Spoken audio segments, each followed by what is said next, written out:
Kanisa jokopere okwayo jo-Samaria mang'uon mondo owuog oko kendo konye chwalo chiemo mar kony ne jogo maoro kod ngaje okwako gwengegi e pacho ka. Archbishop mar Nairobi Philip Anyolo wacho ni e sama piny owacho timo duto manyalore neno ni Kenya obedo kod chiemo moromo.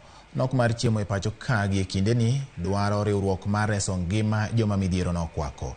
Kanoloso e kinde keto mise kanisa manyien mar jokopere ma St. Francis of Assisi e kaunti ma Kiambu oyango ni kanisa mar jokopere osechako chwalo chiemo mar kony e counties mathoth maoro kod ngaje okwako kamoting'o kaunti ma Marsabit, Kitui, Garissa, Kanyakla kod Wajir.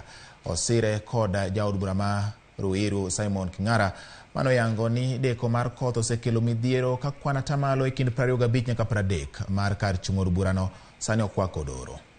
Wakipata pia msaada kutoka kwa makanisa kutoka majimbo mengine katika Kenya, wanaweza kusaidia pia watu ambao saizi katika wana shida ya njaa. Kwa hivyo jimbo la Nairobi limesaidia Lodwar na haya maeneo mengine yote na majimbo mengine pia katika nchi ya Kenya, Catholic Church in Kenya yamesaidia hivyo. Na nilikuwa tunaomba Wakristo ya kwamba wasaidie kadiri wawezavyo. Tunajua tunatumwa katika shida kila mmoja wetu. The economy imedhoofika kidogo, lakini tukilinganisha sisi wenyewe na wale ambao wanakufa saizi, we are a bit better.